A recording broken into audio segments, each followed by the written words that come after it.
So that would bring me to number 5, request to speak from Lange Sykes. Did Fred speak? Oh, I think Edie was going to speak. Number 4, Rodney Smith. Yeah. Rodney Smith wasn't here. Is Rodney Smith here now? Oh, that's right. This was the gentleman from over here that spoke on his behalf. Right. Okay, and then we had Fred, and he wasn't here. Yeah, actually, it was somebody who spoke for Fred. I don't think Rodney Smith was here. All right, so then it would be Lange. Yeah, Mr. Sykes. Okay. Gentlemen, good afternoon. Thank you for hearing me now, and I will be very brief. I know everyone's tired here, but I wanted to clear the air about a few things, and I listened to your concerns last time I was before you, specifically yours, Commissioner O'Brien, and I took the time to really analyze everything and agree that there are some subjective nature to the first video that was made documenting the area around Oslo. So I took the time and initiative to make a new video that clearly shows my position and the underwater footage of the existing grasses within the proposed dredging site. I'd like to show that to you because I would like for the public who hasn't had an opportunity to get out there to kind of see the environment that we're all talking about here. And I'll let that roll, and then we can... Did you use a drone for these aerials? Yes, sir. Yeah, okay. Yep. Cool. That's pretty neat. You getting a permit for that? Not yet. Yeah, really. We don't have a drone. I'll narrate a few things here. This is Oslo Road looking west, and you'll see to the left-hand side of the screen there some of the culverts where specifically the juvenile tarpon are using those areas to recruit. Does the canal to the south there, somebody told me yesterday that the canal to the south does not connect to the lagoon. Is that correct or not? It does actually connect to the lagoon. It wraps around kind of where the trail is, and that actually fills with water from there. This is a juvenile snook that was... Lang, you wouldn't mind, could you back that up a little, Scott, just Sure. to clarify for Commissioner Davis? And maybe pause it. Okay, just pause there if you can. Okay, the ditch closest to the Oslo Road is kind of an isolated ditch. Okay. And they dug it about the same time as the impoundment there, and we're not really sure why, other than maybe they wanted to have like a control next to the ditch further to the south. The ditch to the further south is part of what we call the rim ditch around the impoundment, Okay. where it was dug out to and then mounded up to form the berm to create the impoundment. And then, like Mr. Sykes said, it does wrap around there to the south along the shoreline. And years ago, we called that the Lowenstein impoundment. And at Mr. Lowenstein's request, mosquito control came back in and actually breached the dike down there to the south a little bit further. So that more southern ditch there does have tidal access through the breach. Okay, does the first ditch south, though, when you say it wraps around, is it tidal? Can anybody answer that? Yes, it is, because there's a breach in the dike. So Okay. it is tidal. Okay. Now, again, the ditch closest to Oslo Road is where we have pulled back the design, and we're not impacting either of those ditches in the current design. All right, thanks. I'm sorry, Mr. Sykes. And Commissioner Davis, there's an additional video that I made that has a good bit more information on it, and it'll actually show you the tidal flow back into these ditches. Okay. So if you haven't already seen it, I'd be happy to email you Please the do. link. Yeah, Sure. please do.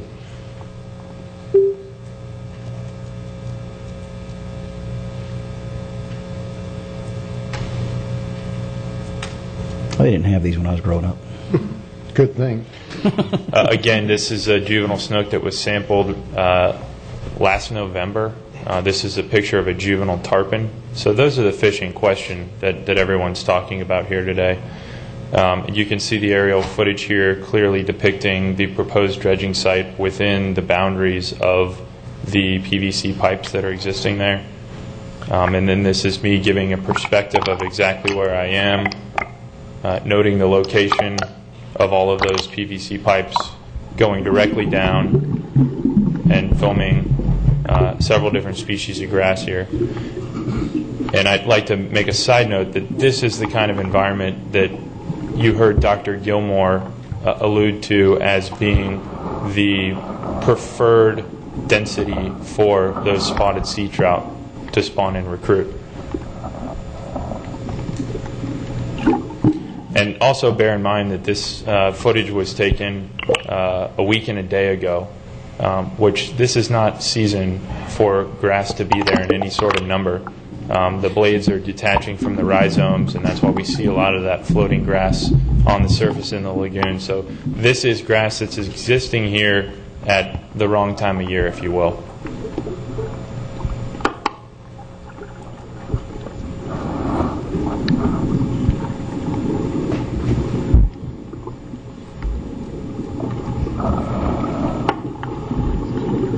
This is also after a very heavy rain event, so not getting great visibility here.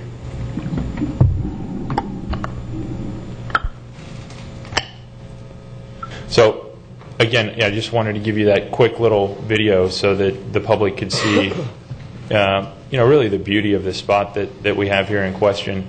And I certainly don't profess to be any sort of biologist. This is a passion for me.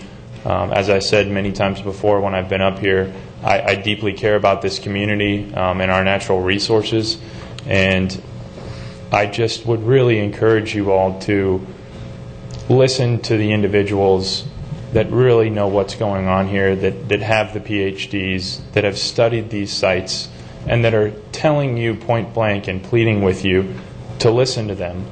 You know, if I was a cancer patient and I went to 12 different oncologists, and all of them told me that I had pancreatic cancer, and I said, you know what, I don't.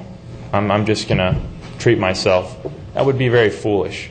And I feel like that's a pretty good comparison to what we're experiencing here. We have a lot of very educated people that are pleading with you all to see the reality of this situation.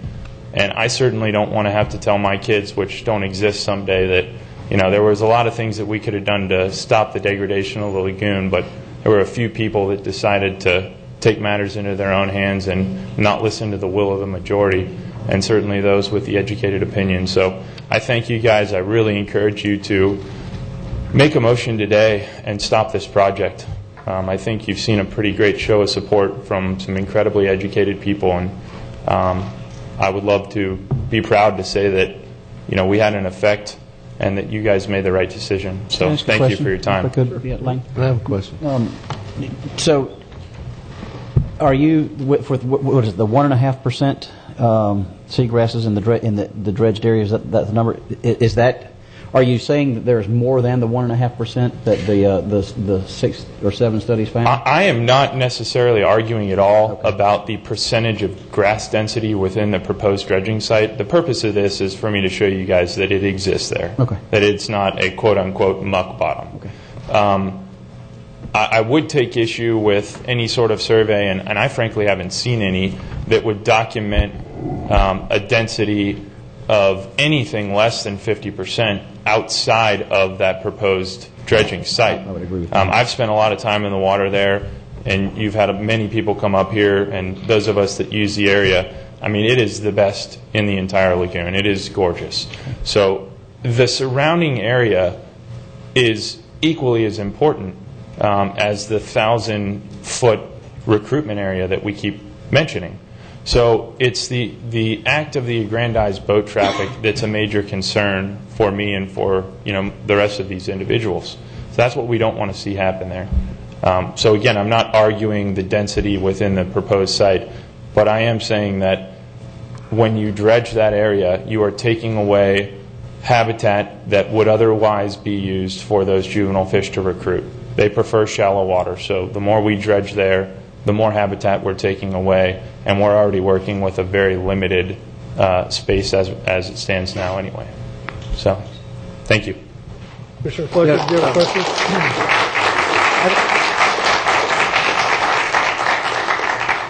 Mr. Sykes, during your presentation, you mentioned something about the seagrass, and you said the presentation of the seagrass, this was not the season.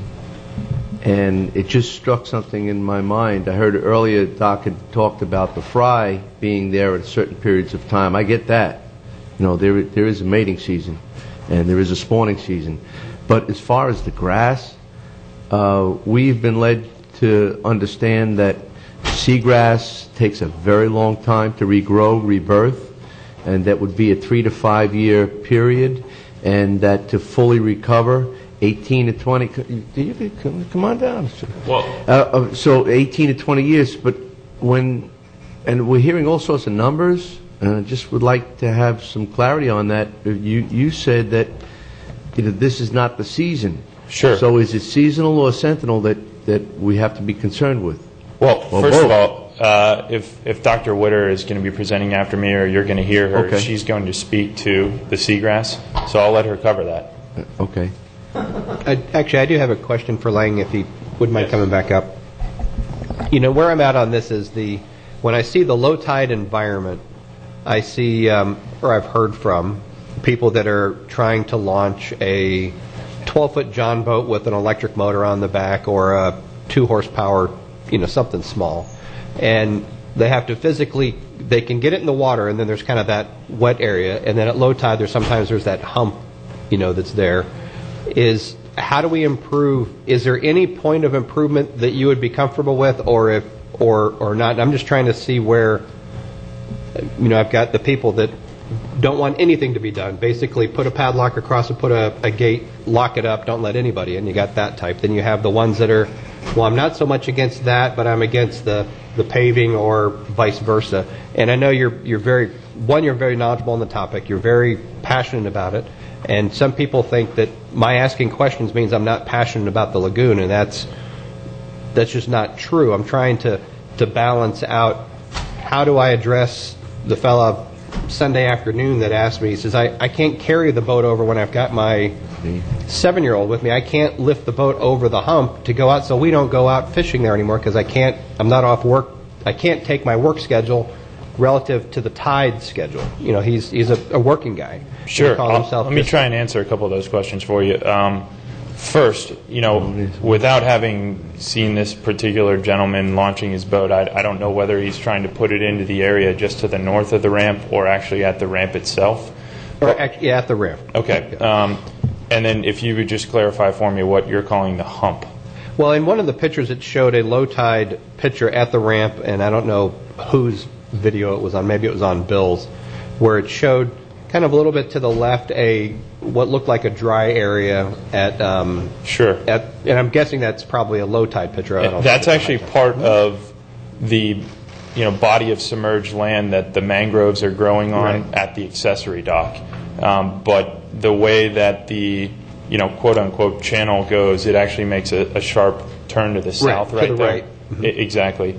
I obviously been involved with this for a long time, and I have not come across one person that wants to put a padlock on this and not let access there. That's not been anything that I've heard. No, not or you, but I'd endorsed. say there is probably some of those. But I don't Sure. want to put you in that boat. 'Cause Sure. You're clearly not. And again, I do a lot of volunteer work with an organization, and our mission is to get people out on the water to Right. enjoy that and to be able to conserve that for future generations. So, the use of this spot, in my mind, is not an issue.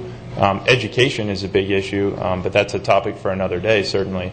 I think that, for me, some of the issues within the scope of the project that really just kind of don't make sense if the overall goal is to provide better access there. For instance, if we're not going to change the scope of the ramp, No. which we're not, Right. why do we need to dredge out to the 210 feet? And then also, if we're going to dredge up to the toe of the ramp itself, right now one of the benefits of the material, the sand and silt that's accumulated there, actually is that because the ramp is so short, when someone tries to back their trailer down, the trailer tires can have a gradual ease onto that, where the back of the trailer is not falling off on the end of the ramp. So that would be a concern of mine. If you do dredge up to the toe of the ramp, yes, obviously that material will fill in, and probably rather quickly. So it's going to be something that I think you would have to continue to maintain on a more constant basis if it's dredged again at this point in time. So the reason that the material is there in the state that it is because it was dredged originally. I think we could all agree with that. We all know that detritus and all of that stuff forms naturally anyway, but the reason there's a concentration there is because it had been dredged previously. Because it was the low point for settlement.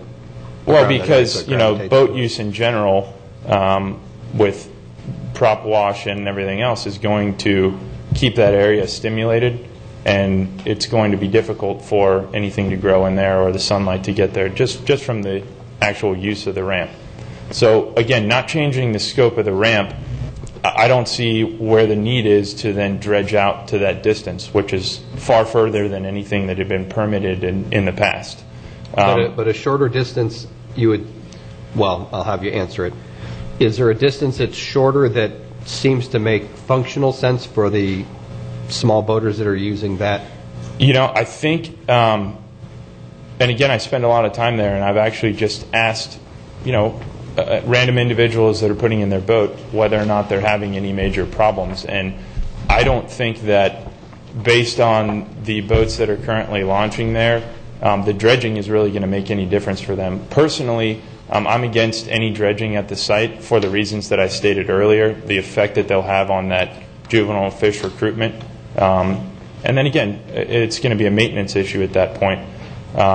You had some very qualified doctors before you today that are telling you without a shadow of a doubt that the material on the road and in the parking lot is not having a negative effect on the seagrasses. So if that has been one of the points of contention or a point to push for this project from the county, and you have all of these people saying this is not a negative effect, then I don't think the county can stand on that argument anymore. I think you have to realize that, well, paving the road is only going to increase the traffic, and at what cost? The cost of potentially losing, you know, this prolific nursery, and at the cost of limiting the parking down there. So, you know, to some points that were made earlier, right now it's unlimited parking. You have a lot of people that can access that spot.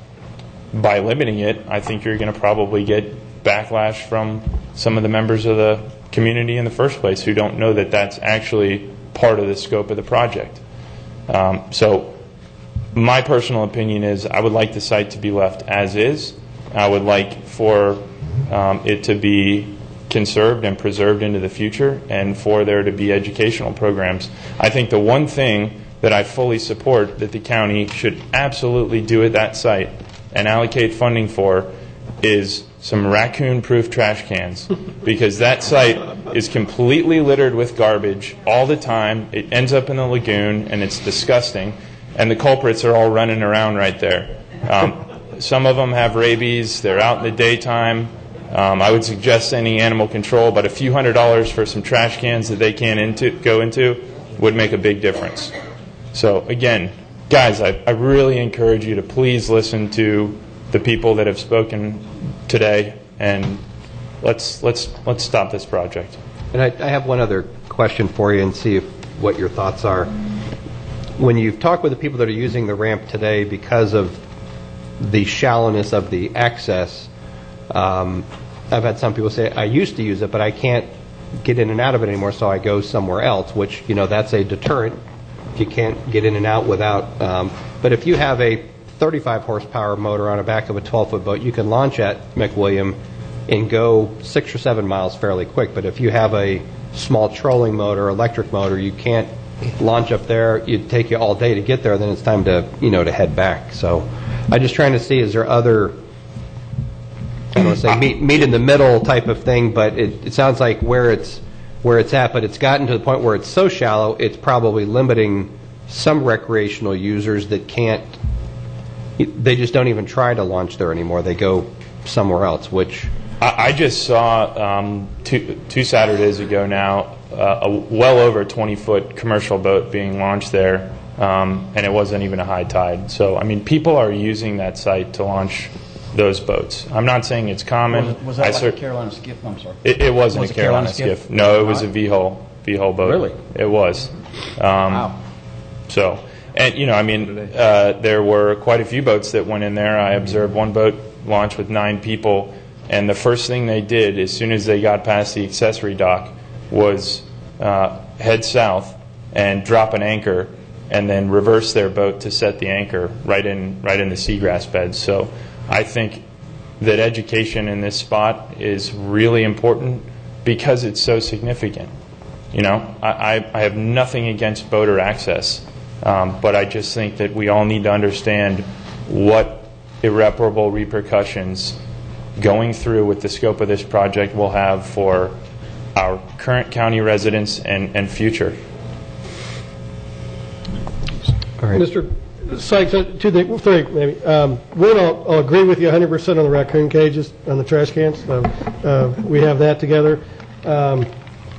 Second thing is, on the muck going further out, it's a navigational hindrance in that first 50, 70 feet where Commissioner Zork's referring to. But my concern further out is, and a boater wouldn't have a problem with this, but according to this cross-sectionals, the muck is around -2, comes up to -2. And it's that boat going out that his prop wash is resuspending that muck. Now, that's not going to give him a problem. He's not even going to know it's there. He's probably not even going to turn around and look behind him to see it coming up behind him. But to me, that has a negative impact on the grasses. So, and again, a lot of that muck goes a lot deeper, and part of the compromise is we're only taking the muck out at -2.5. So that's kind of where I am on that, just because I think that resuspension of that muck every time a boat goes in and out is a negative impact on the seagrasses there. So that's just where I am on that. Sure, and I respect that. I think unfortunately there are a lot of terms that are used and they're very subjective. And muck to me is definitely one of those. If you were to say what constitutes muck, it's that crazy mayonnaise, disgusting smelled material. Well, from spending a lot of time, diving in that area, the majority of it really is sand. So I have a problem calling it muck. And I guess what I would say to that is that if the suspension of the material in that area was a very serious problem, the surrounding seagrass meadows would not be the quality that they are today. So, for me, the perceived runoff of that whiting and what's happening there with the launching of boats is obviously not having an effect currently on the state of those grasses. I think that any boat ramp area, be it McWilliam or Memorial or any of those, because of the constant use, you're never going to have that fantastic environment growing right up to the foot of that launch. That's just kind of the breaks of it because the water is deeper and there's so much use there. So the condition of that area in the proposed site is what it is because it's a boat ramp. So, I'm not saying let's not use that, let's not have our residents enjoy it. It's just the scope of the project that you all have proposed is going to have irreparable damage. And that's not me saying that, that's all of these other PhDs sitting behind me and the ones that have come up before you earlier. So I just really would encourage you to please listen to what they're saying and please act accordingly. Okay. Thank you, guys. Thank you.